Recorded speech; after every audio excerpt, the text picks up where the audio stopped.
एक बात मुझे याद आई, कहूं? गुजराती में कहनी पड़ेगी क्योंकि हिंदी में वो जमेगा नहीं।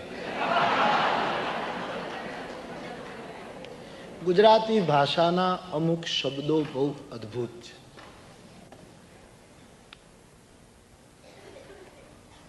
कहूं?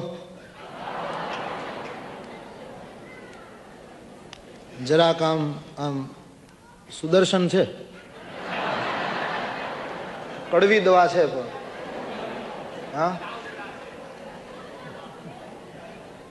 બહેનો રસોઈ કરે પછી આપણે ઘરમાં રસોઈ કરવા માટે તપેલી રાખીએ. હકીકતમાં સાવ ઠંડી હોય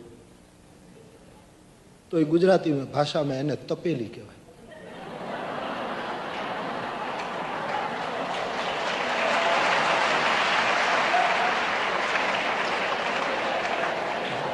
સાવ ઠંડી ટાઢી ઠીકરા જેવી હોય. હા, હાવ ગુજરાતી.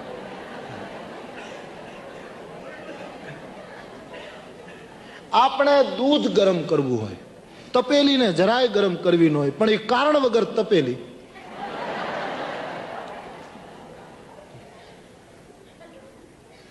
અને દરેક ઘરમાં એક બે તપેલી.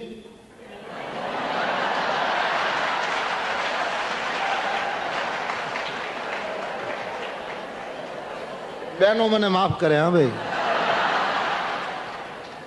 ઘણા ભાગશાળીના ઘરમાં તો આખી અભરાય તપેલી ની હોય.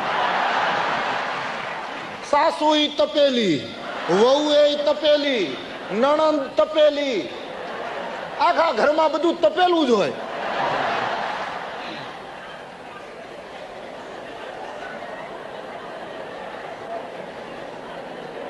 એ નામ કેટલું સરસ છે.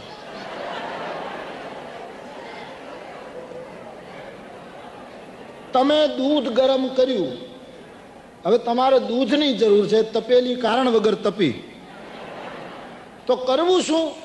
સમજણની સાંડસીથી તપેલીને ઉતારી દૂધ લઈને પી જવું, 5 મિનિટ એમને રહેવા દેવી, એટલે એની મેળે ઠંડી.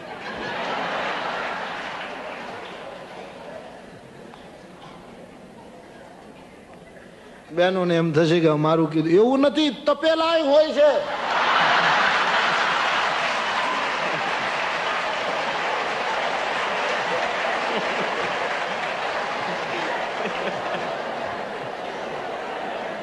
એક પણ પુરુષે તાળી નથી પાડી.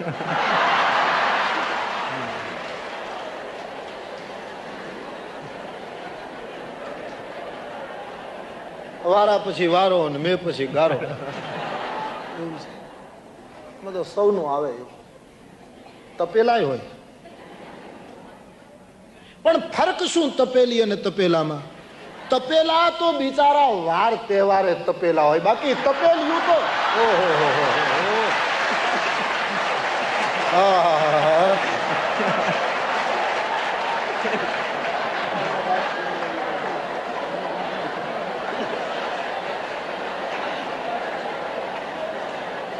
મોટો પ્રસંગ હોય, મોટી રસોઈ હોય ત્યારે બિચારા તપેલા હોય.